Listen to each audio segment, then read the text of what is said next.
গল্প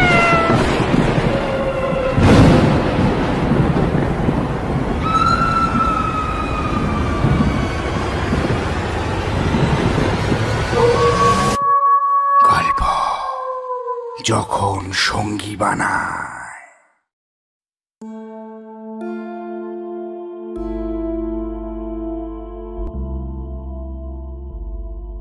hello and welcome to the fiction horror stories. আজ তোমাদের জন্য থাকছে লেখিকা মৌরুই দাসের কলমে ডিটেকটিভ ইরা ভট্টাচার্য সিরিজের একটি গোয়েন্দা গল্প। এটি ইরা সিরিজের প্রথম গল্প। আজকের গল্পে কথকের ভূমিকায় থাকছে সৌরভ, গল্পের সূত্রধর আমি তনয় ঘোষ। তাহলে শুনতে থাকো আমাদের আজকের বিশেষ নিবেদন লেখিকা মৌরুই দাসের কলমে ডিটেকটিভ ইরা ভট্টাচার্য সিরিজের দ্বিতীয় ও শেষ পর্ব। আমরা এই মাস থেকে একটা নতুন উদ্যোগ শুরু করেছিলাম, আর সেটা হলো গল্পে কিছু প্রশ্ন থাকবে। আগের পর্বে আমরা এই গল্পের প্রশ্ন বলেছিলাম। সঠিক উত্তরদাতাদের নাম আমরা পরবর্তী গল্পের প্রথমে এবং শেষে বলবো, তাই ঝটপট কমেন্ট করে এই প্রশ্নের উত্তর তোমরা আমাদের কমেন্ট বক্সে দিতে পারো। আমরা সবসময় তোমাদের কমেন্ট দেখি, আর গল্পের ব্যাপারেও তোমাদের মূল্যবান মতামত দেবে। তোমাদের মন্তব্য আমাদের জানা খুব দরকার। আগের পর্বের লিংক আমরা পিন কমেন্ট করে দেব, তাই আর বেশি কথা নয়, শুরু হচ্ছে ক্রাইম নেভার পেস গল্পটি। তার আগে ছোট করে রিক্যাপ।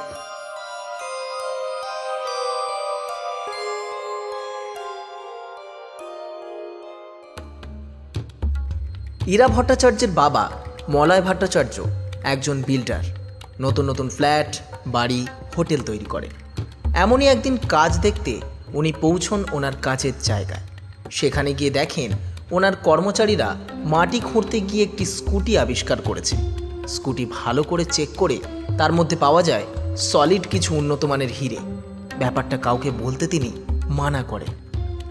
স্কুটিটি পুড়িয়ে ফেলেন, কিন্তু স্কুটির নাম্বারটা উনি লিখে রাখেন। তারপরে সেই হিরে নিয়ে উনি শহরের সবথেকে বড় সোনার দোকানে বিক্রি করতে চান। ভাগ্যক্রমে সেই হিরেগুলো ছিল সেই দোকানের মালিকের কেনা।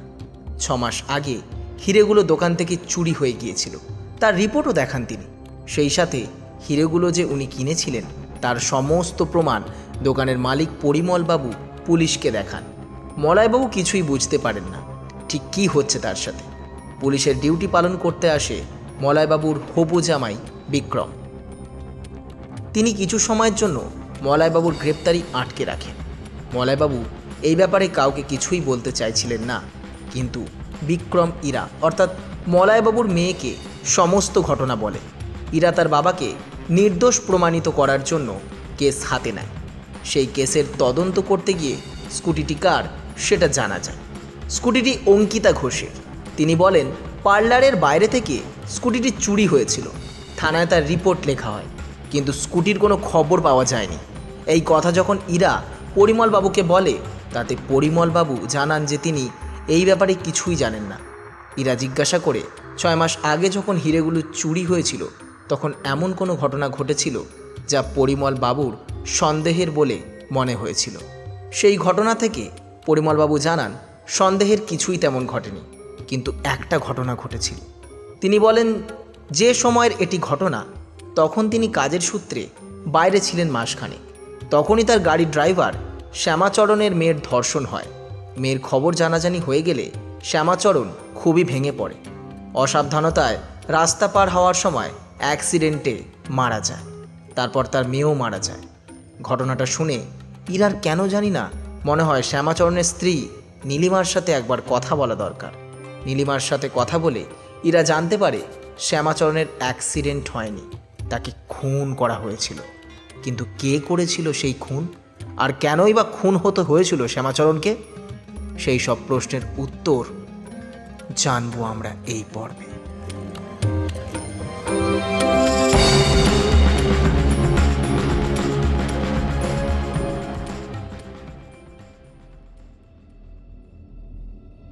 জানি না, কিছু জানি না। তবে মিঠির ওই অবস্থার পর ডাক্তার অনেকগুলো টাকা জোগাড় করতে বলেছিল, অপারেশন করতে হবে বলেছিল। বাইরে থেকে ডাক্তার আনলে হয়তো মিঠিকে বাঁচানো যাবে, সেই জন্য অনেক টাকা লাগবে। মিঠির বাবা বলেছিল বড়বাবুর সাথে কথা বলে টাকার ব্যবস্থা করবে, কিন্তু বড়বাবু তো এখানে ছিলেন না, তাই টাকার ব্যবস্থা করার জন্য মিঠির বাবা অনেক দৌড়াদৌড়ি করেছিল। বড়বাবুর তো ছেলে আছে, উনি এখানেই ছিলেন, কিন্তু দেননি উনি টাকা। বড়বাবু থাকলে হয়তো আজ আমার সংসারটা এভাবে ভেসে যেত না। তারপর কি হয়, একদিন তো মিঠির বাবা একটা স্কুটি নিয়ে এলো। জানেন, স্কুটিটা ঘরের ভেতরে লুকিয়ে রাখতো, একেবারেই নতুন স্কুটি, কোনো দাগ ছিল না। স্কুটির কথা শুনে ইরা আর বিক্রম দুজনে দুজনের মুখের দিকে তাকালো। দুজনেই ভারী অবাক। ইরা বলল, স্কুটি? স্কুটি কোথায় পেলেন শ্যামাচরণ বাবু? আপনাদের কি কোনো স্কুটি ছিল? না ম্যাডাম, আমরা গরিব মানুষ, স্কুটি কোথায় পাবো? একটা সাইকেল ছিল, কিন্তু সাইকেলটা মিঠির বাবা কোথায় যেন রেখে চলে এসেছিল। আমি জানি না, স্কুটিটা নিয়ে আসে, তারপর বাড়ির ভেতরে লুকিয়ে রাখে। আমি প্রথমে ভেবেছিলাম টাকার জন্য হয়তো স্কুটিটা চুরি করেছে। আমি চাপ দেওয়াতে মিঠির বাবা বলেছিল যে স্কুটিটা চুরি করা হয়েছে ঠিকই, কিন্তু 2 দিন পরে স্কুটিটা যার তাদের বাড়িতে দিয়ে আসবে। তারপর 2 দিন পর স্কুটিটা নিয়ে চলেও গেল। কোথায় আর কাকে দিয়ে এলো সেসব আমি কিছুই জানি না। আমি জিজ্ঞাসা করেছিলাম, কিন্তু কিছু বলল না, শুধু এইটুকু বলেছিল অপরাধীরা শাস্তি পাবে। আরও বলল, বড়বাবুকে আসতে দাও, আমাদের মতো সাধারণ মানুষের কথা পুলিশ দাম দেয় না, এখন টাকাই সব, আমাদের পাশে কেউ থাকুক আর নাই থাকুক, বড়বাবু থাকবেন। তাই হয়তো সে কথা বলেছিল, কিন্তু ওরা যে তার আগে সব শেষ করে দিল। বড়বাবুকে আর ফিরে আসার সময়টা দিল না। সেদিন মিঠির বাবা আমাকে ফোন করেছিল আর বলল,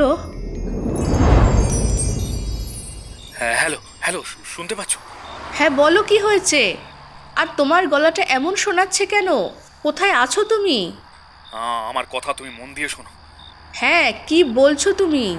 শোনো নীলিমা, আমার যদি কিছু হয়ে যায় তাহলে তুমি ওদের কাউকে ছাড়বে না। কি সব বলছো তুমি? আর কাদের ছাড়বো না? কি হয়েছে? তুমি কোথায় আছো? তাড়াতাড়ি বাড়ি ফিরে এসো। আমি আসছি নীলিমা, আমি আসছি, কিন্তু তাও বলছি আমার কিছু হয়ে গেলে তুমি ওদের কাউকে ছাড়বে না। সব প্রমাণ আমি।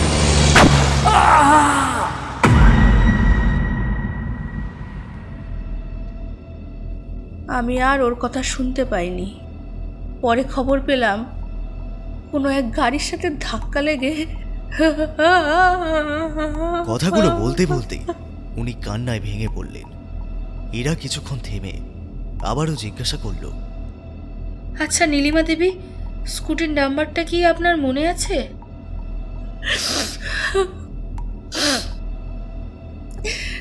না, সে তো মনে নেই। স্কুটির রংটা কেমন ছিল সেটা মনে আছে? লাল কালারের ছিল, আর একেবারেই নতুন। দেখেই মনে হয়েছিল কদিন আগেই হয়তো শোরুম থেকে কেনা হয়েছে। আমি ওকে অনেকবার সে কথা জানতে চেয়েছিলাম, কিন্তু কিছু বলল না। বিক্রম, তোমার কাছে পীযূষবাবুর মেয়ের স্কুটির ছবিটা আছে তো? হ্যাঁ আছে। একবার বের করো তো। বের করছি। ফোনের গ্যালারি থেকে বিক্রম স্কুটির ছবিটা বের করে ইরার দিকে বাড়িয়ে দিলে ইরা ফোনটা হাতে নিয়ে নীলিমা দেবীকে দেখালো। তারপরে বলল, দেখুন তো নীলিমা দেবী, এই স্কুটিটাই কি ছিল? ফোনটা হাতে নিয়ে নীলিমা দেবী খুব মনোযোগ দিয়ে স্কুটির ছবিটা দেখতে লাগলো। তারপরে মনে আসতেই উত্তেজিত গলায় বললেন, হ্যাঁ, এই স্কুটিটাই ছিল। হ্যাঁ হ্যাঁ, আমার স্পষ্ট মনে আছে, এটাই ছিল। কিন্তু আপনারা এই স্কুটিটা পেলেন কোথায়? আর পাশে যে মেয়েটি দাঁড়িয়ে আছে ওটা কে? স্কুটিটা ওনার নাম অঙ্কিতা ঘোষ। আমরা এই স্কুটিটারই তদন্ত করছি। ঘটনাচক্রে আমরা আপনার কাছে এসেছি। কি বলছেন? আমি তো কিছুই বুঝতে পারছি না। তারপর ইরা সমস্ত ঘটনা নীলিমা দেবীকে বলল। সব শুনে নীলিমা দেবী বললেন, না না, এ হতে পারে না। মিঠির বাবা চুরি করতে পারে না। আপনাদের কোথাও একটা ভুল হচ্ছে। আপনার কথা যদি সত্যি হয় তাহলে খুবই খুশি হব, কিন্তু আমাদের মনে হচ্ছে মিঠির চিকিৎসার জন্য অনেক টাকার প্রয়োজন ছিল, আর তার জন্যই হয়তো উনি দোকান থেকে হিরেগুলো চুরি করেছিলেন। তবে উনি স্কুটিটা চুরি করেছিলেন কেন সেটাই বুঝতে পারছি না। হিরেগুলো চুরি করে উনি যে কোনো জায়গায় রাখতে পারতেন, কিন্তু স্কুটি কেন চুরি করলেন? কী কারণ হতে পারে? নীলিমা দেবী, আজ আমরা আসছি, তবে খুব শীঘ্রই আমরা আবার আসব। কথাগুলো বলেই ইরা আর বিক্রম নীলিমা দেবীর বাপের বাড়ি থেকে বেরিয়ে এলো।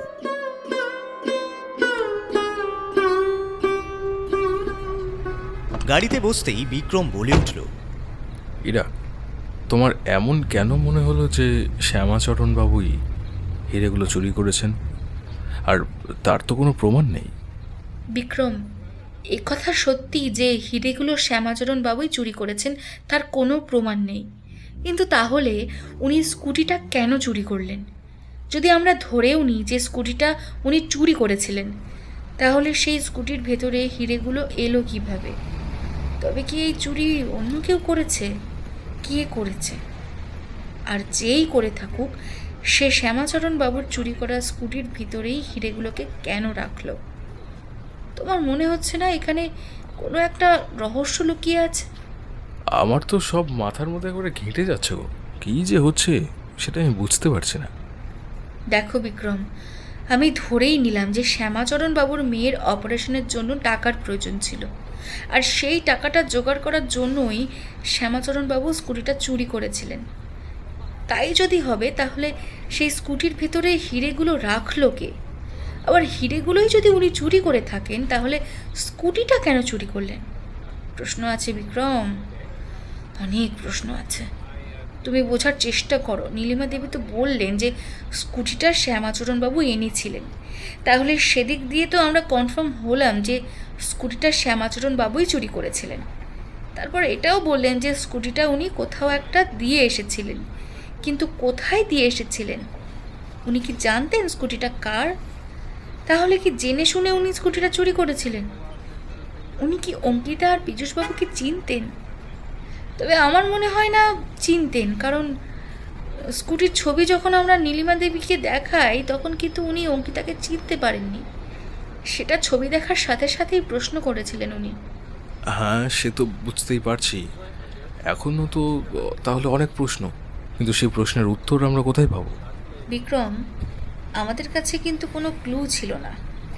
তদন্তে নেমে আমরা এত কিছু জানতে পেরেছি, তাই আমার মনে হয় আরও তদন্ত করলে আমরা আরও অনেক কিছুই জানতে পারব। নীলিমা দেবীর কিন্তু মনে হয় শ্যামাচরণবাবুর খুন হয়েছে, কিন্তু কারা করেছে সেটা তিনি জানেন না। তবে আমার মনে হয় শ্যামাচরণবাবু জানতেন তার মেয়ের সাথে এমন অন্যায় কে বা কারা করেছে। এখন শ্যামাচরণবাবুকে তো আর আমরা পাবো না, কিন্তু তাও আমাদেরকে সেই আসল অপরাধীদের খুঁজে বার করতেই হবে। সেটা তো অনেক দিনের ঘটনা, কি করে খুঁজে বার করবে? সেটা তো আমিও বুঝতে পারছি না, কিন্তু আমাদের তো খুঁজে বার করতেই হবে আসল অপরাধীদের। আমাদের এখন 3টে কেস সমাধান করতে হবে। মিঠির অপরাধীদের শাস্তি দিতে হবে, সাথে শ্যামাচরণ বাবুর সাথে কি হয়েছিল সেটাও জানতে হবে, সেই সাথে আমার বাবাকেও নির্দোষ প্রমাণ করতে হবে। তাহলে এখন কি করবে? চলো একবার পরিমল বাবুর দোকানে যাই। বিক্রম আর ইরা পরিমল বাবুর দোকানে পৌঁছায়, কিন্তু আজ পরিমল বাবু দোকানে আসেনি। পরিমল বাবুর ছেলে দোকানে ছিল। হঠাৎ করে ইরার মনে পড়ে যায় শ্যামাচরণ বাবু এনার কাছেই টাকা চেয়েছিলেন তার মেয়ের অপারেশনের জন্য, কিন্তু উনি টাকা দেননি। এত বছরের পুরনো বিশ্বস্ত কর্মচারীর এত বড় বিপদের কথা শুনেও উনি পাশে থাকলেন না। পরিমল বাবু এখানে থাকলে তো উনি টাকাটা দিতেন। দেখতে গেলে পরিমল বাবুর ছেলের জন্যই হয়তো আজ মিঠি আর শ্যামাচরণ বাবু মারা গেছেন। কথাটা মনে পড়তেই ইরার একটু রাগ হলো। গলাটা ভারী করে ইরা বিনয় বাবুকে বললেন, পরিমল বাবু কোথায়? ওনার সাথে আমার কিছু কথা আছে, তাই ওনাকে একটু আসতে বলুন। বাবার শরীরটা ভালো নেই, তাই বাড়িতেই আছে। যদি কিছু দরকার থাকে আমাকে বলতে পারেন, আমি বাবাকে জানিয়ে দেব। না, আমাকে পরিমল বাবুর সাথেই কথাটা বলতে হবে। আচ্ছা ঠিক আছে, আপনি বাড়ির ঠিকানাটা একটু দিন, আমি বাড়িতে গিয়ে কথা বলে নেব। না, বাবা বাড়িতে কারোর সাথে দেখা করেন না। ঠিক আছে, সেটা না হয় আমি দেখে নেব। আপনি আপনার বাবাকে ফোন করুন, বলবেন ডিটেকটিভ ইরা ভট্টাচার্য কথা বলতে চান, খুবই জরুরি। কিন্তু দেখুন বিনয়বাবু, এটা পুলিশের ব্যাপার, তাই ফোনটা করুন, কথা আছে আমাদের। এরপর বিনয় ফোন করে তার বাবাকে। ইরা আর বিক্রমের নাম শুনে পরিমল বাবু বাড়িতেই তাদের আসতে বললেন। বিনয় বাবার অনুমতি পেয়ে বাড়ির ঠিকানা ইরা আর বিক্রমকে দিয়ে দেয়। ঠিকানাটা নিয়ে ইরা আর বিক্রম বাইরে বেরিয়ে আসছিল। এমন সময় ইরা বলল, বিক্রম, তুমি গাড়িতে গিয়ে বসো, আমি আসছি। বিক্রম বাইরে বেরিয়ে গেল। ইরা পেছন ফিরে বিনয় বাবুকে উদ্দেশ্য করে বলে উঠল, বিনয়বাবু, আপনি শ্যামাচরণ বাবুকে টাকাটা দেননি কেন? আপনি যদি সেদিন টাকাটা দিতেন তাহলে ওনারা দুজনেই বেঁচে থাকতো। দেখতে গেলে কিন্তু আপনি তাদের মৃত্যুর জন্য দায়ী। সেদিন টাকাটা দিলে শ্যামাচরণ বাবুকে এইভাবে মরতে হতো না। কথাগুলো শুনেই বিনয়ের মুখটা কেমন যেন হয়ে গেল। মনে হলো সব রং যেন উড়ে গেল। আর তখনই দরজা ঠেলে প্রবেশ করলো দুজন ব্যক্তি। ইরা আর কিছু বলল না, কেবিন থেকে বেরিয়ে এলো। তবে পেছনে ফিরে একবার তাদের তিনজনকে দেখে নিল। সেই তিনজন মানুষকে কেন যেন তার মোটেও ভালো লাগলো না। রিসেপশনে এসে ইরা একজন মহিলা রিসেপশনিস্টকে জিজ্ঞাসা করলো, আচ্ছা, এইমাত্র যে দুজন ব্যক্তি বিনয়বাবুর কেবিনের দিকে গেলেন তারা কারা? ও, ওরা তো পরিমল স্যারের আত্মীয়। তাদের মধ্যে একজন স্যারের জামাই আর একজন পরিমল স্যারের বন্ধু। তাছাড়াও উনি স্যারের ম্যানেজার, সব কাজ দেখাশোনা করেন। আচ্ছা বেশ, ঠিক আছে। এরপর ইরা গাড়িতে এসে বসল। বিক্রম জিজ্ঞাসা করলো, কি হয়েছিল, এতক্ষণ কোথায় ছিলে? না, এমনি। চলো পরিমল বাবুর বাড়ি যাওয়া যাক। চলো।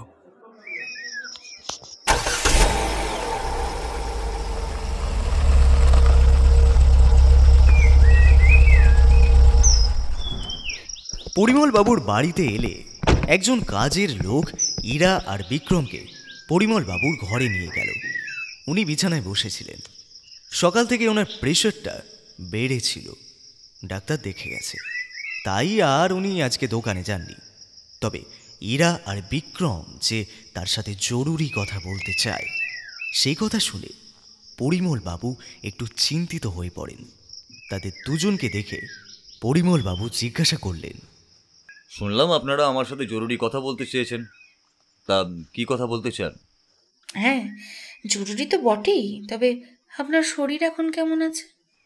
শরীরের আর দোষ কোথায়, এখন ঠিক আছে। আসলে সকাল থেকেই মাথাটা ঘুরছিল, মনে হচ্ছিল প্রেশারটা একটু বেড়েছে। তারপর ডাক্তার এসে বলে যে সত্যিই প্রেশারটা বেড়েছে, বিশ্রাম নিতেও বলে গেল। ওই জন্যই আজ আর দোকানে যায়নি। আপনারা বলুন, কি কথা বলবেন বলছিলেন? খুবই কি জরুরি কথা? হ্যাঁ পরিমলবাবু, খুবই জরুরি কিছু কথা আমরা জানতে পেরেছি, আর সেটা আপনার জানা খুব দরকার। তাই আমার মনে হয় আপনার সাথে আবার দেখা করা দরকার। কি কথা জানতে পেরেছেন? পরিমলবাবু, যে স্কুটির ভিতরে হিরেগুলো পাওয়া গিয়েছিল সেই স্কুটিটা তো আপনি জানেন, অঙ্কিতা ঘোষের। তবে সেই স্কুটি কে চুরি করেছিল জানেন? না, কে চুরি করেছিল? আপনার নিজের গাড়ির ড্রাইভার শ্যামাচরণ বাবু। কি বলছেন আপনি? স্কুটি চুরি করেছিল শ্যামাচরণ?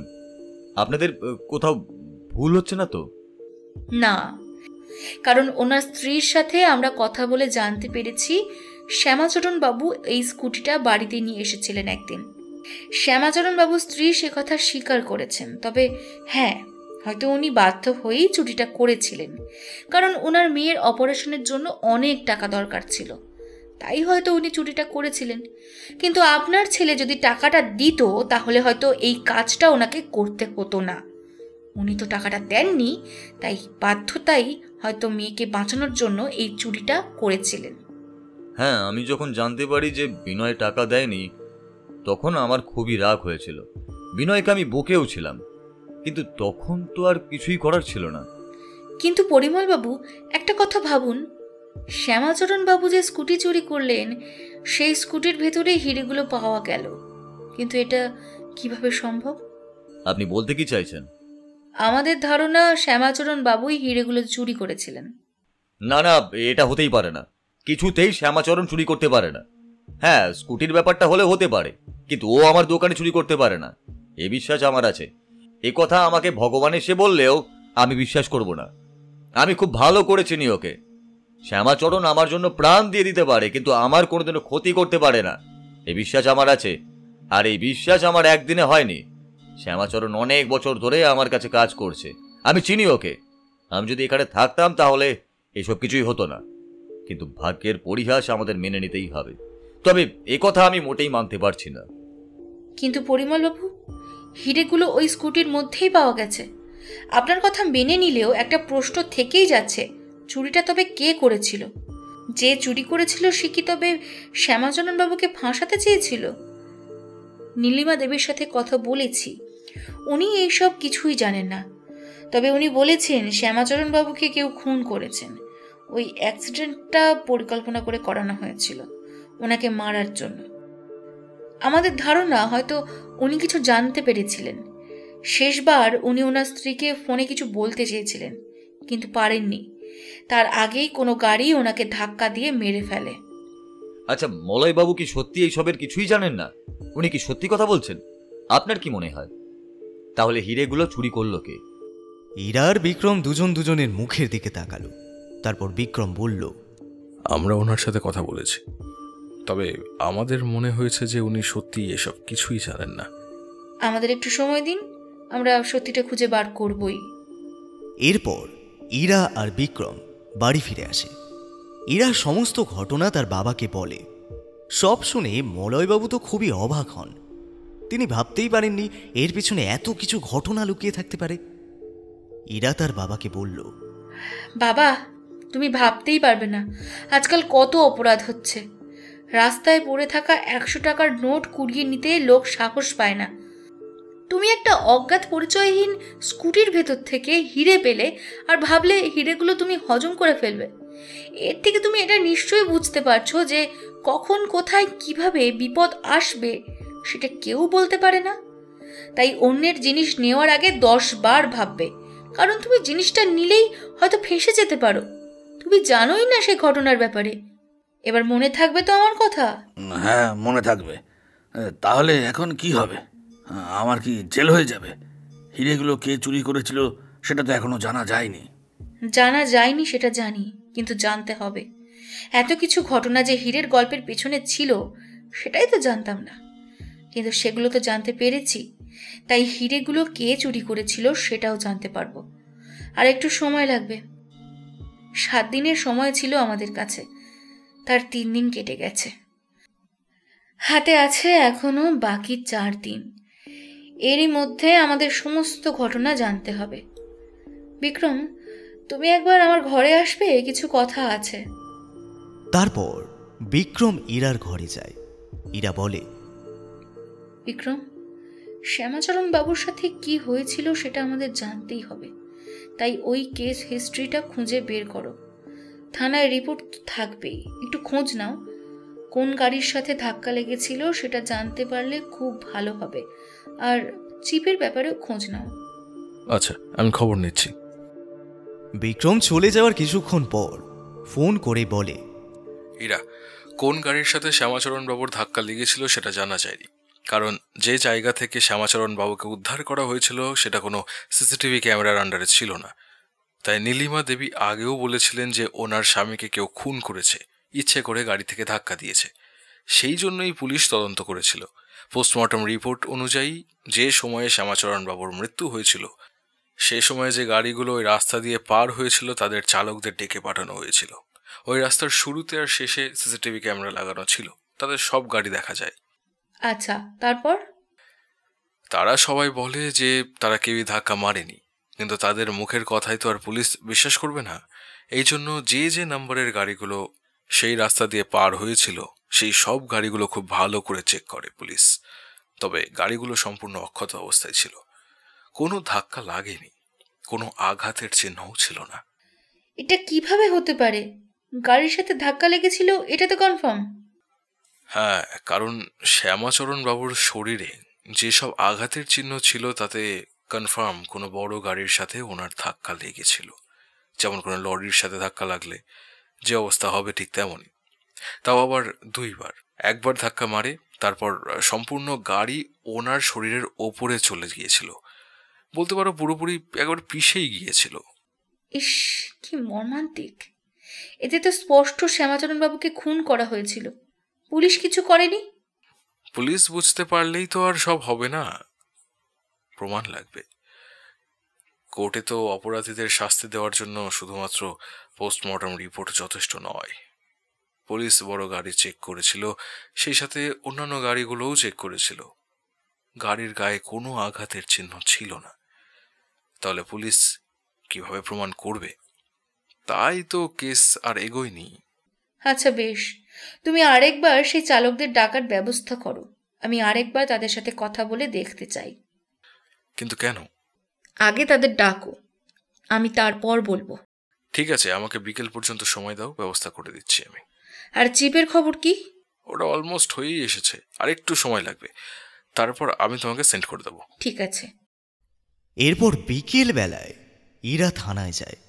সেখানেই 7 জন ড্রাইভারকে ডেকে পাঠানো হয়েছিল। তারা সেখানে উপস্থিত হয়। ইরা তাদের সাথে কথাবার্তা বলে, কিন্তু তাদের কথায় কোনো রকম সন্দেহজনক মনে হয়নি ইরার। তারা বেরিয়ে যেতেই বিক্রম বলে উঠল, কি বুঝলে? বোঝার এখনো অনেক বাকি আছে, শুধু একটা কাজ করতে হবে। কি কাজ? এই 7 জনের ফোন ট্যাপ করার ব্যবস্থা করো। কিন্তু কেন? কারণ আছে। আমার ধারণা যদি সঠিক হয় তাহলে এখান থেকে আমার কোনো না কোনো ক্লু নিশ্চয়ই পাবো। তুমি কি বলছো? আমি কিন্তু কিছুই বুঝতে পারছি না। 7 জন ড্রাইভারের মধ্যে যদি কেউ এই অ্যাক্সিডেন্টের সাথে যুক্ত থাকে, তাহলে এতদিন পর পুলিশ কেন আবার তাকে নিয়ে টানাটানি করছে, এই ভয়টা তার মনে ঢুকে যাবে। আর তখন সে তাকে ফোন করবে যে তাকে এই কাজটা করতে বলেছিল। আমার মনে হয় যে ওই কাজটা করেছিল তার শ্যামাচরণ বাবুর সাথে কোনো শত্রুতা ছিল না, টাকার জন্য কাজটা করেছিল। আর ফোন করলেই আমরা আসল অপরাধীকে ধরতে পারবো। ঠিক আছে, আমি বলে দিচ্ছি। এরপরে সেই 7 জনের ফোন ট্যাপ করা হয়। সব সময় এক্সপার্টরা তাদের কল রেকর্ড শুনতে থাকে। পরের দিন দুপুর পেরিয়ে গেলেও এমন সন্দেহজনক কথা শোনা যায় না। তবে বিকেলের দিকে একজনের কল রেকর্ড শুনে এক্সপার্ট সঙ্গে সঙ্গে ফোন করে ইরা আর বিক্রমকে। তারপর অফিসে দেখা করতে বলে। ফোন পেয়ে দুজনেই হাজির হয় অফিসে।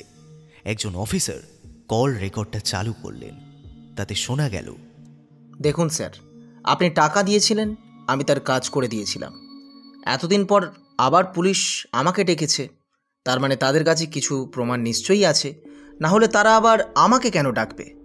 আপনি বলেছিলেন আপনি সবটা সামলে নেবেন, তাহলে এইসব এখনও কেন হচ্ছে? দেখ, আমিও এইসবের কিছুই জানি না। ওই কেস অনেক দিন আগেই বন্ধ হয়ে গেছে। আবার কেন তোকে ডাকলো সেটা খবর নিচ্ছি। তুই এত কেন ভয় পাচ্ছিস? তোকে তো আর একা ডাকেনি, সবাইকেই ডেকেছে। আমি এত কিছু জানতে চাই না। আমি আপনাকে পরিষ্কার বলে দিচ্ছি, আমার যদি কিছু হয় তখন কিন্তু আমি আর চুপ থাকবো না। এই কাজ যে আপনি আমাকে করতে বলেছেন সে কথা আমি কিন্তু সবাইকে বলে দেব। আমরা গরিব হতে পারি, টাকার জন্য পাপ কাজ আমি করেছিলাম। প্রথমে আমি রাজি হইনি, কিন্তু আপনি আমাকে মোটা টাকা দিয়েছিলেন, আর তখন টাকাটা আমার খুব দরকার ছিল। ওই জন্যই আমি শ্যামাচরণ বাবুকে ধাক্কা মেরেছিলাম। তাই বলছি, আমি ফাঁসলে আপনিও ফাঁসবেন। পুলিশের তদন্ত আপনি বন্ধ করুন। আপনাদের তো অনেক টাকা, অনেক ক্ষমতা, কিছু করুন। আমাকে যেন আর থানায় না ডাকে সেটা দেখুন, এতে আপনারই মঙ্গল। না হলে কিন্তু... আরে কোনো প্রমাণ পাবে না। আগেরবার কি কোনো প্রমাণ পেয়েছিল যে এবার পাবে? হ্যাঁ, সে তো আপনার কথা মতো কাজ হয়েছিল বলে। এবারেও আমার কথা মতো কাজ কর, কিছুই হবে না। দেখুন স্যার, যে ম্যাডাম আমাকে ডেকেছিল তার ব্যাপারে খবর নিয়েছি। খুবই কড়া স্বভাবের মহিলা, সাথে দায়িত্ববানও। আমার কিন্তু এবার খুব ভয় করছে। আমার বউ প্রেগনেন্ট আছে, এখন আমার ওর পাশে থাকতে হবে। এই উটকো ঝামেলার জন্য যদি আমার জেল হয় তাহলে আপনি ভাবুন আপনি কি করবেন। আমি তো সব বলে দেব। দেখ বীরজু, আমাকে একদম ভয় দেখাবি না। তুই কাজ করেছিলি, তার টাকাও পেয়েছিলি, তাই আমি তোকে সাবধান করছি, আমার নাম কিন্তু তুই মুখে আনবি না। আমি তোকে আরো টাকা দেব, কিন্তু মুখ একেবারেই খুলবি না, এই আমি বলে দিলাম। আমার নাম যেন কোনোভাবেই বাইরে না আসে। দেখুন স্যার, আপনার নাম বাইরে আসবে না। যদি আমার নাম না জড়ায় তাহলে আমার যদি কিছু হয়, মানে আমার বিপদ হলে কিন্তু আপনারও বিপদ হবে, এই আমি পরিষ্কার করে বলে দিলাম। আর কি বললেন? টাকা দেবেন? আপনার ওই পাপের টাকা আমার আর দরকার নেই। অনেক পাপ করেছি, কিন্তু আমার সংসার আছে, তাই আমাকে আমার দিকটা দেখতে হচ্ছে। আপনি আমাকে এই কেসটা থেকে বাঁচান, এটা আপনারই মঙ্গল। না হলে কিন্তু আপনি জানেনই আমার মুখ খুলতে কিন্তু বেশি সময় লাগবে না। রেকর্ডারটা বন্ধ হতেই ইরা বলে উঠল, বিক্রম, তাহলে ইনি হলেন সমস্ত ঘটনার নাটের গুরু।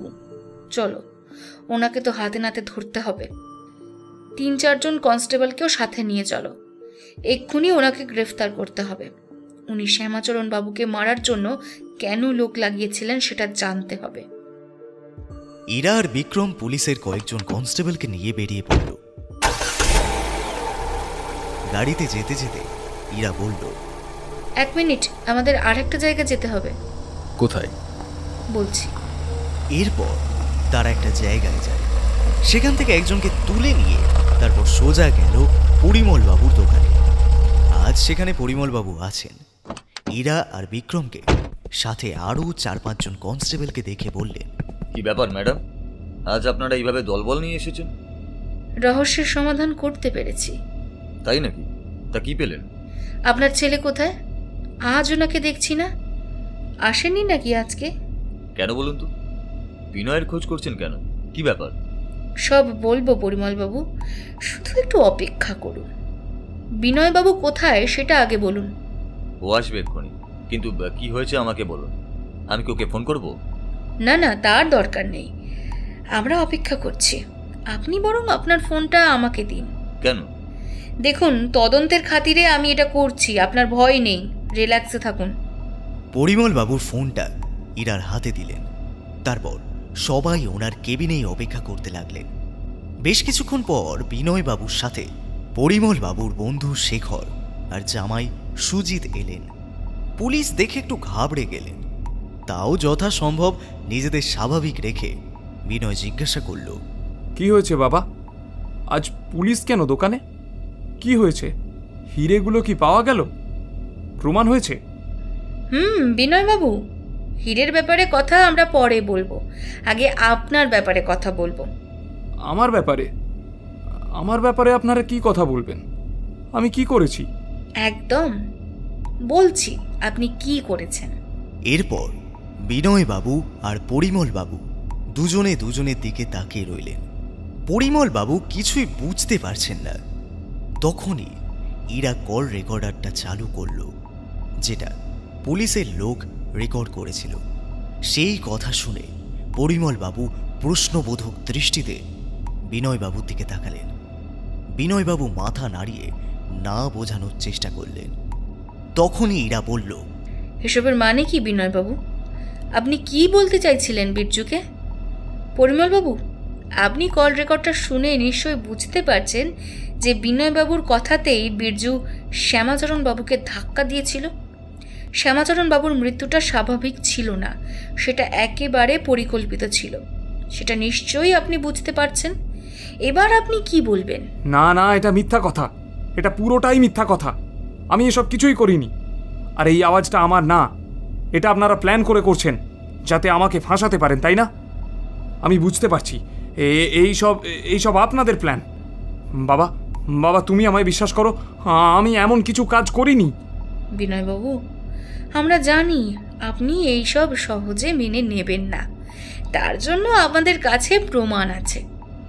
কই, তুমি একটু ভেতরে আসো তো। তারপর বীরজু পরিমল বাবুর কেবিনের ভেতরে প্রবেশ করলে তাকে দেখে বিনয়বাবু যেন একটু ঘাবড়ে গেল। আর তখনই ইরা বলে উঠল, কি বিনয়বাবু, বীর্যকে নিশ্চয়ই আপনি চেনেন।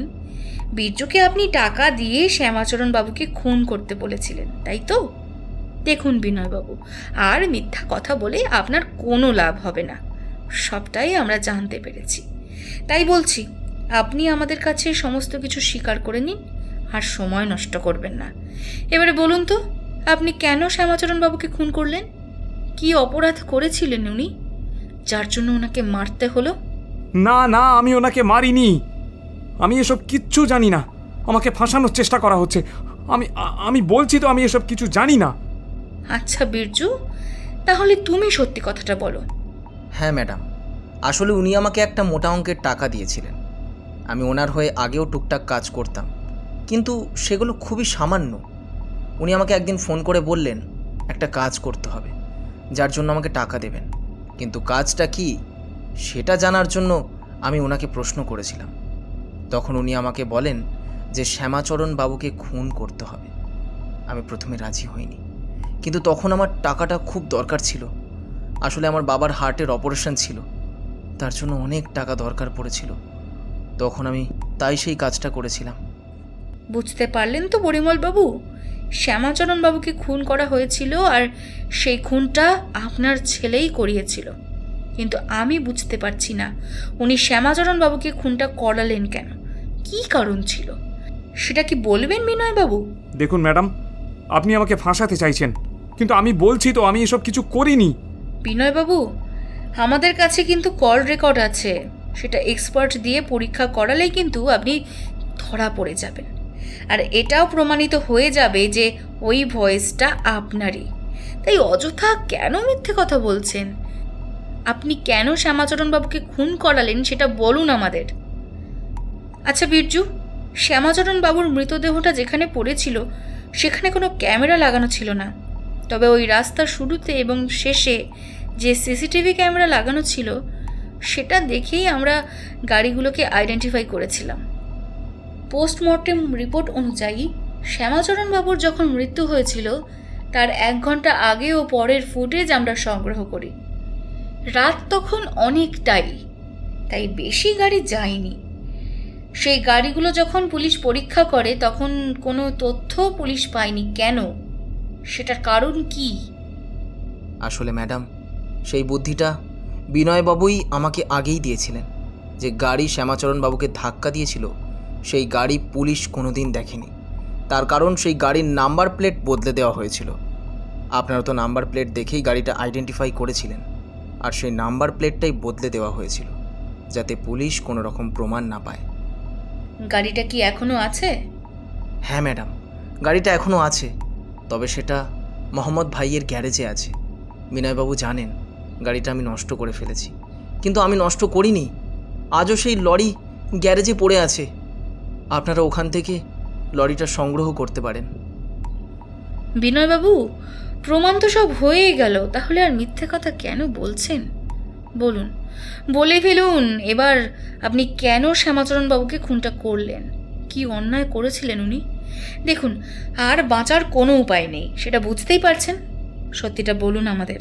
হ্যাঁ হ্যাঁ, আমি শ্যামাচরণ কাকুকে মারতে বলেছিলাম, কারণ উনি আমার সত্যিটা জেনে গিয়েছিলেন, তাই ওনাকে মারতেই হয়েছিল।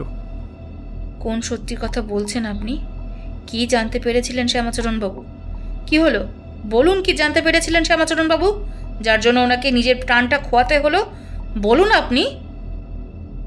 আসলে আমি মিঠিকে পছন্দ করতাম, ওকে সে কথা আমি বলেও দিয়েছিলাম, কিন্তু ও কোনো দিনই সে কথায় রাজি হয়নি। আমি বারে বারে ওর কাছে ফিরে গেছি, কিন্তু প্রতিবার ও আমাকে ফিরিয়ে দিয়েছে। সেদিন বন্ধুদের সাথে মিলে আমি একটু বেশি ড্রিঙ্ক করে ফেলেছিলাম, তারপর নিজেই গাড়ি ড্রাইভ করে বাড়ি ফিরছিলাম, কিন্তু রাস্তার মধ্যে আমি মিঠিকে দেখতে পেয়ে গাড়ি থামাই, ওর কাছে যাই, ওকে আবার আমার ভালোবাসার কথা বলি, কিন্তু মিঠি কিছুতেই রাজি হয় না। এমনকি সে আমাকে একটা থাপ্পড় পর্যন্ত মারে। নেশার ঘরে থাকার জন্য আমি নিজের আয়ত্তে ছিলাম না। নেশার ঘোরের মধ্যে আমি মিঠিকে আমার গাড়ির ভেতরে টেনে নিয়ে যাই। ওই জায়গাটা বেশ শুনশান, লোকজন বেশি যাতায়াত করে না, ওটা একটা মাঠ ছিল। তারপর গাড়ির ভেতরে আমি মিঠিকে ধর্ষণ করি। তার অবস্থা খুবই খারাপ হয়ে যায়। এই কথা যখন আমি বুঝতে পারি তখন আমার আর কিছুই করার ছিল না। নিজেকে বাঁচানোর জন্য তখন আমি ওকে আমার গাড়ি থেকে টেনে রাস্তায় ফেলে দিই, তারপর ওখান থেকে চলে যাই। আমি দেখেছিলাম মিঠির অবস্থা খুব খারাপ ছিল, তাতেও আর বেশিক্ষণ বাঁচবে না। এই জন্য আমি ওকে ওখানে ফেলে দিয়ে বাড়ি ফিরে আসি। তবে পরের দিন খবর পাই শ্যামাচরণ কাকু মিঠিকে হাসপাতালে ভর্তি করেছে। মিঠির অবস্থা খুবই ক্রিটিক্যাল ছিল। মনের মধ্যে আবার ভয়টা জেগে বসলো।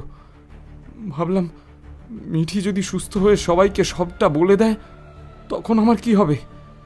আর এই সবই আমি ভাবতে থাকি, কিন্তু কিছু করতে পারিনি। আমি হাসপাতালে গিয়েছিলাম মিঠিকে দেখতে। ওর অবস্থা খুবই খারাপ ছিল, আর আমার সত্যিই মিঠিকে দেখে খুবই খারাপ লাগে। নিজের আচরণের জন্য আজ মিঠির এই রকম অবস্থা। যাকে আমি ভালোবেসেছিলাম তাকেই আমি মেরে ফেলেছি। কিন্তু তখন আমার আর কিছুই করার ছিল না। আমি বাড়ি ফিরে আসি। আমি কাউকেই তখন কিছু বলতে পারছিলাম না। সেই কথা আমি প্রথম সুজিতকে বলেছিলাম। সুজিত আমার দিদির বর, আমার জামাইবাবু, আমার সাথে সব সময় থাকে জানেন। আমাকে আশ্বাস দেয় যে কোনো না কোনো একটা উপায় নিশ্চয়ই বের হবে, এত চিন্তা না করতে। আমি সেই জন্য চুপচাপ ছিলাম। কিন্তু একদিন আমি, সুজিত আর শেখর আঙ্কেলের সাথে এই বিষয় নিয়ে কথা বলতে গিয়েছিলাম, আর তখনই শ্যামাচরণ কাকু আমাদের সব কথা শুনে নেয়। আমার তখন খুব ভয় হয়। শ্যামাচরণ কাকু সবাইকে সত্যিটা বলে দেবে এ কথা বলেই যায়, সাথে পুলিশকেও সমস্ত কথা জানিয়ে দেবে বলে। আর তখন আমি কি করব সেটাই বুঝতে পারছি না। নিজেকে বাঁচানোর জন্য তখন আমি বীরজুকে ফোন করি আর শ্যামাচরণ কাকুকে খুন করতে বলি। বিশ্বাস করুন আমি যা করেছি আমি জেনে বুঝে করিনি। মিঠিকে আমি মারতে চাইনি। আর তারপরে মিঠি সত্যি মারা যায়।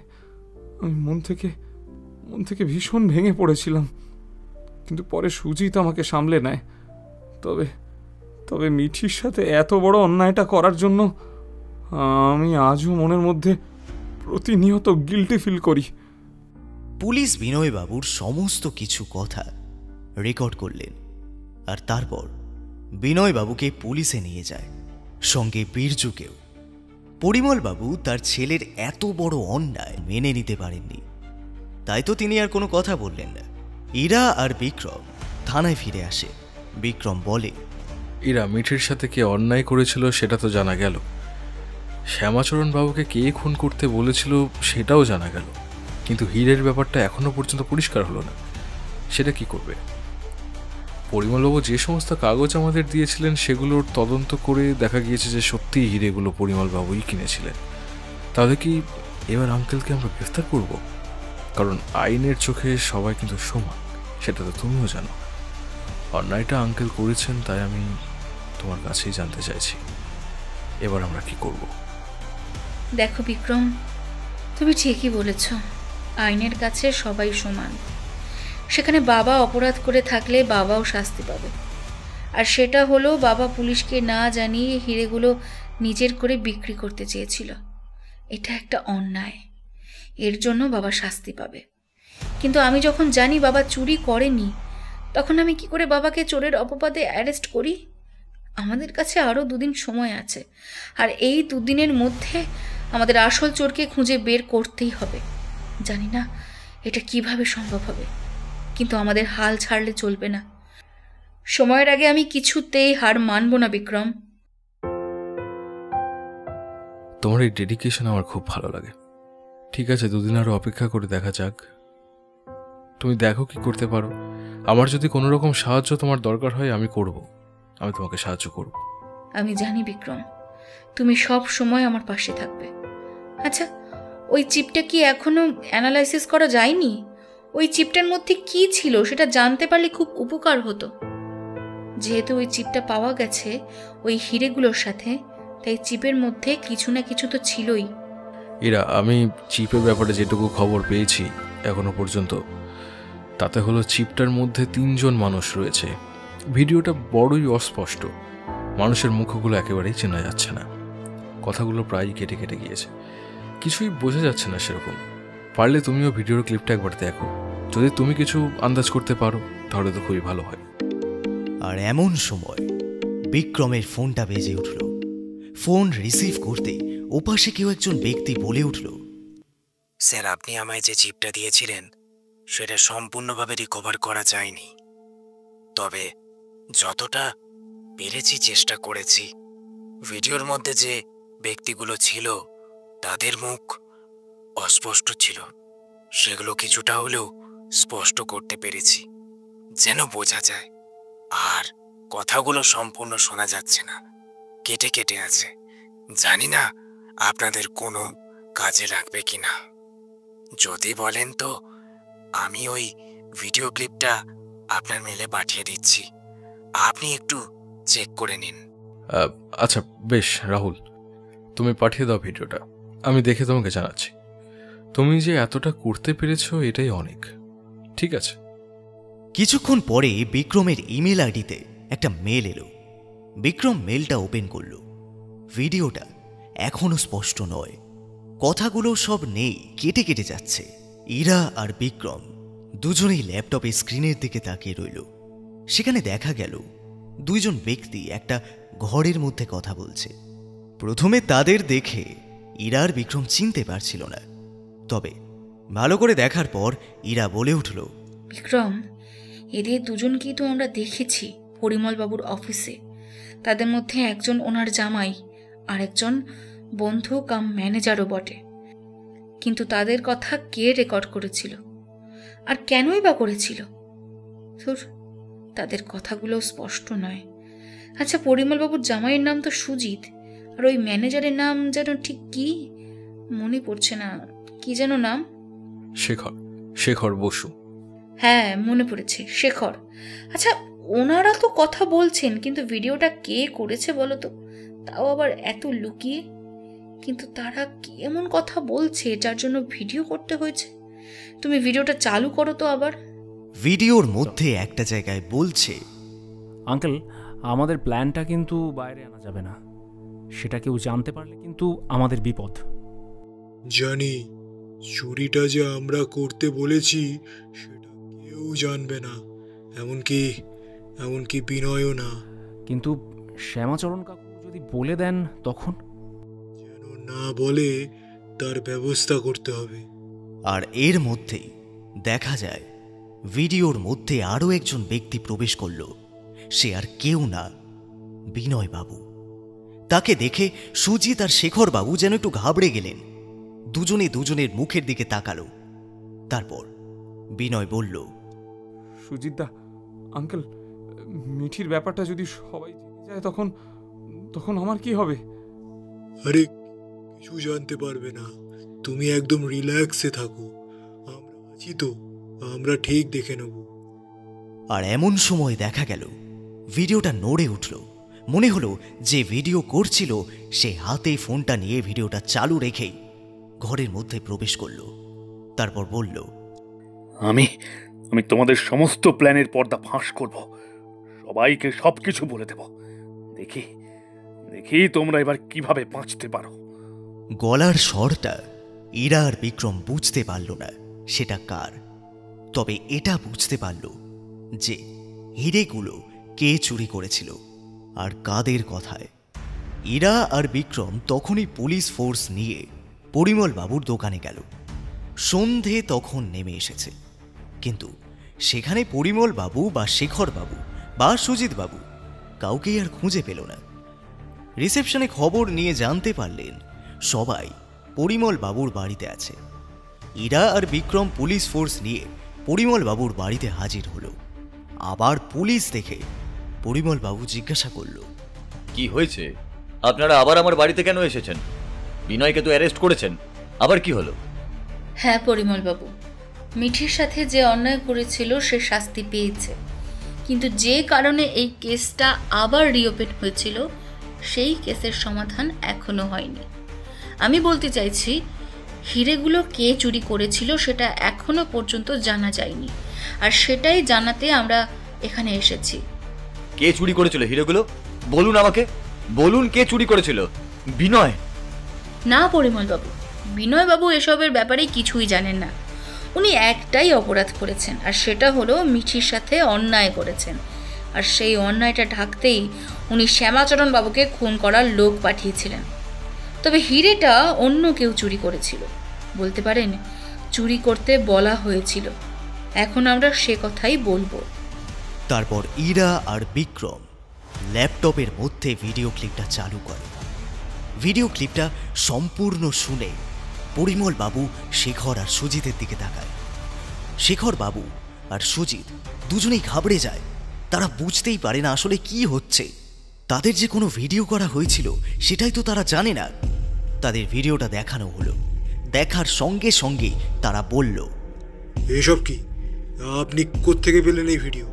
আপনি যখন প্রমাণ করতে পারলেন না তখন আপনি এইসব ফেক ভিডিও বানিয়ে আমাদের কি দোষী প্রমাণ করতে চাইছেন? দেখুন শেখরবাবু, আপনাকে আমরা দোষী প্রমাণিত করতে চাইছি না। এই চিপটা পাওয়া গিয়েছিল সেই হীরের সাথে, কিন্তু এর ব্যাপারে আমরা এখনও আপনাদের কাউকে জানাইনি। চিপটা পেয়েছিলাম, কিন্তু চিপের মধ্যে কি ছিল সেটা জানা সম্ভব হয়নি। ওটা জানতে পারলে অনেক দিন আগেই আপনাদের সব অপরাধের কথা বাইরে বেরিয়ে যেত। যাক সেসব কথা, ভিডিওটা এখন অনেকটাই বোঝা যাচ্ছে, আর এটা দেখেই আমরা বুঝতে পারলাম আপনাদের আসল উদ্দেশ্যের কথা।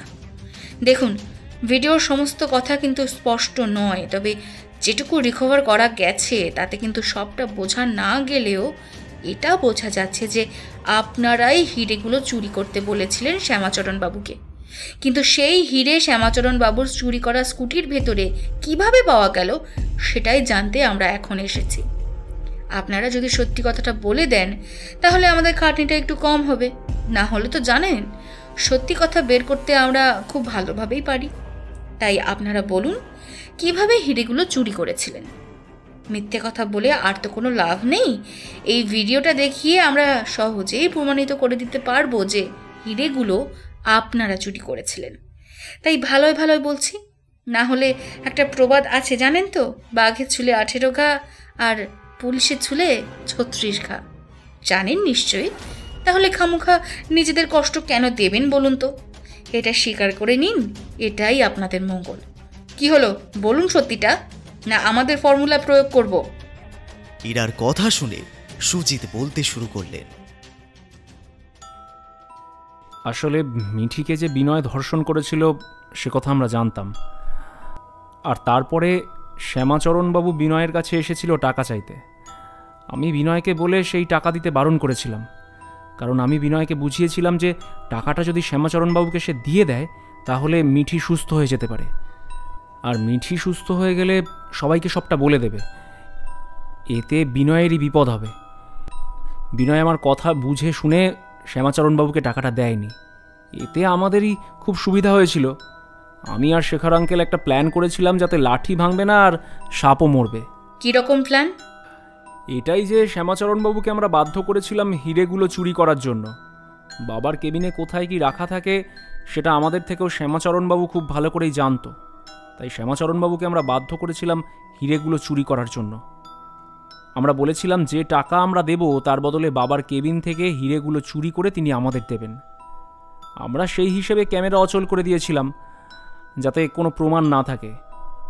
শ্যামাচরণবাবু হিরেগুলো চুরি করে নিজের কাছেই রেখেছিলেন। সময় মতন আমাদের তিনি সেটা দিয়ে দেবেন বলেছিলেন। এ কথা বিনয়ও জানতো না। উনি আমাদের হিরেগুলো দিতেই আসছিলেন এ কথা তিনি আমাদের ফোন করে জানিয়েছিলেন। সেই মতো আমরা শেখর আঙ্কেলের ঘরে অপেক্ষা করছিলাম। তখন আমরা হিরে নিয়েই কথা বলছিলাম।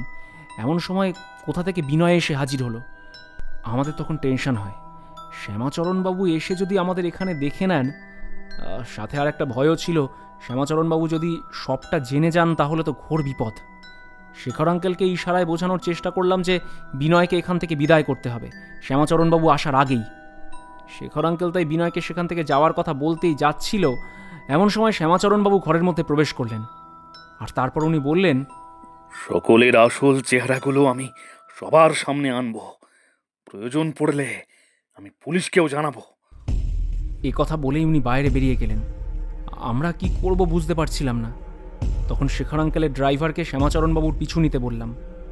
উনি হয়তো বুঝতে পেরেছিলেন যে আমাদের লোক ওনাকে ফলো করছে, আর সেই সুযোগে উনি যে কোথায় উবে গেলেন তা বুঝতেই পারলাম না।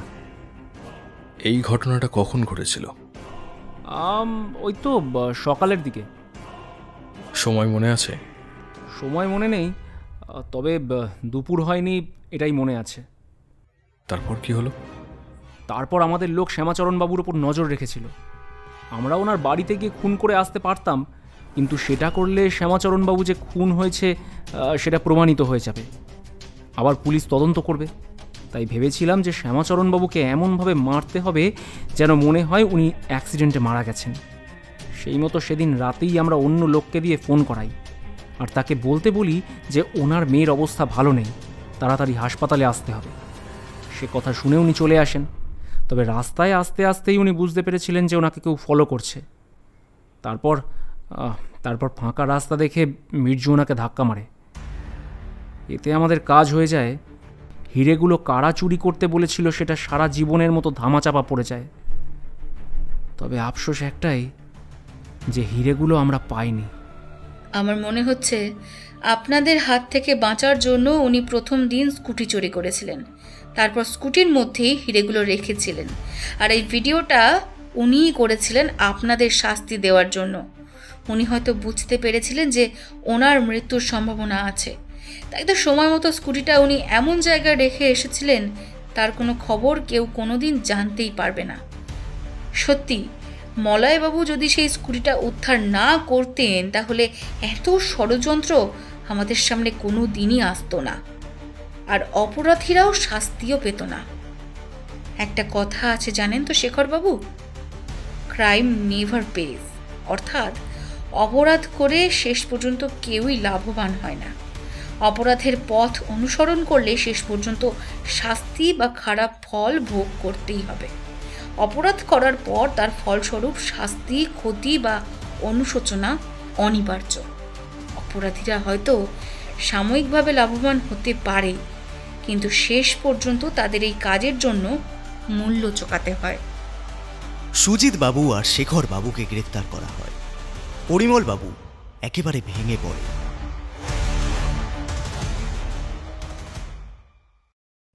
একদিন মলয়বাবু পরিমলবাবুর সাথে দেখা করতে আসেন, সঙ্গে ইরা আর বিক্রমও আসে। তাদের দেখে পরিমলবাবু কিছু বললেন না, চুপচাপ সোফায় বসে থাকেন। তখন ইরা বলে, পরিমলবাবু, আপনি মলয়বাবুকে বলেছিলেন যে ওনার পরিবারের মেয়ের সাথে বিক্রমবাবু যেন বিয়ে না করে, তাহলে এখন কি আমার সাথে বিক্রমবাবুর বিয়ে করা উচিত? কথাটা শুনে পরিমলবাবু ফ্যাল ফ্যাল করে তাকিয়ে রইলেন তাদের দিকে। ইরা আবার বলল, হ্যাঁ পরিমলবাবু, মলয়বাবু আমার বাবা, আমার সাথেই বিক্রমবাবুর বিয়ে ঠিক হয়ে আছে। একথা আমি গোপন রেখেছিলাম, কারণ আমার মনে হয়েছিল আপনি বা অন্য কেউ এখনই কথা জানতে পারলে হয়তো সবাই ভাববে আমি আমার বাবাকে সেভ করার চেষ্টা করছি, তাই আমার পরিচয় আমি গোপন রেখেছিলাম। বাবা হিরে চুরি করেনি সে কথা আমি প্রমাণ করে দিয়েছি, কিন্তু বাবা একটা মিথ্যে কথা বলেছিল, আর সেটা হলো যে হিরেগুলো তার। এখন আপনি বলুন বাবাকে কি শাস্তি দেওয়া যায়? আপনি যা বলবেন তাই শাস্তি দেওয়া হবে বাবাকে। আর এই যে আপনার হিরে, কাগজপত্র চেক করা হয়েছে, প্রমাণিত হয়েছে যে হিরেগুলো আপনারই। বাবাকে শাস্তি দেওয়ার ব্যাপারটা আমি আপনার হাতে তুলে দিলাম। অন্যায় যখন করেছেন তখন শাস্তিও উনি পাবেন। ইরার কথা শুনে বেশ কিছুক্ষণ পরিমলবাবু চুপ করে থেকে বলে উঠলেন, শাস্তি? আমি আর কি শাস্তি দেব ওনাকে? তবে এটাও ঠিক যে উনি যদি স্কুটিটা খুঁজে না পেতেন তাহলে এতগুলো অন্যায়ের শাস্তি কেউই পেত না। ওনাকে আমি শাস্তি দিতে পারবো না, বরং উনি অনেক উপকারী করেছেন আমার। আমি দুধ কলা দিয়ে কাল সাপ পুষেছিলাম, তার ক্ষতিপূরণ তো আমাকেই দিতে হবে। আমি মলয়বাবুর কাছে চিরকৃতজ্ঞ, আর শ্যামাচরণের কাছে আমি সারা জীবনের মতন অপরাধী হয়ে রয়ে গেলাম। মৃত্যুর পর ওর কাছে কিভাবে যে মুখ দেখাবো সেটাই ভাবছি। পারলে শ্যামা আমাকে ক্ষমা করো। দেখা গেল পরিমল বাবুর চোখে জল। উনি যে এই ঘটনায় সত্যি ভেঙে পড়েছেন সেটা খুব ভালো করেই ইরা আর বিক্রম বুঝতে পারল। তারাও আর কোনো কথা না বলে পরিমল বাবুকে নমস্কার করে বেরিয়ে এলো। পরে একদিন ইরা আর বিক্রম নীলিমা দেবীর সঙ্গে দেখা করে সমস্ত ঘটনা বলে আসে। সব শুনে উনি আবার কান্নায় ভেঙে পড়েছিলেন। ইরা ওনাকে শান্ত করেছিল।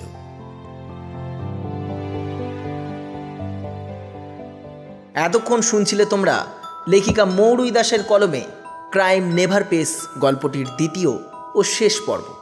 গল্পের কথকের ভূমিকায় ছিল সৌরভ মণ্ডল। গল্পটির অন্যান্য চরিত্রে আছে প্রীতম, পিয়ালি, সুমনা, অতনু, তনয়, সৌরভ রায়, সৌরভ সাহা, বুবাই সাহা, তমজিৎ, সৃজা, শ্রাবণী, নিহারিকা, ডোনা, প্রিয়ম। গল্পটির নাট্যরূপ করেছে মৌ। গল্পটির পোস্টার ডিজাইন করেছেন শ্রাবণ্য দে, স্ক্রিবলিং মাইন্ড। ভিডিওগ্রাফিক্স করেছেন চঞ্চল রুইদাস। গল্পটি তোমাদের ভালো লাগলে অবশ্যই একটি করে লাইক দেবে, সাথে গল্পটির ব্যাপারে তোমাদের মতামত জানাতে ভুলবে না। তোমাদের উৎসাহ পেলে আমরা আরও ভালো ভালো গল্প নিয়ে হাজির হব। আজকের মতো বিদায় নিলাম। ততক্ষণের জন্য শুনতে থাকো ফিকশন হরর স্টোরিজ চ্যানেলের গল্প। ফিরে আসবো পরবর্তী কোনো গল্পে। শুভরাত্রি।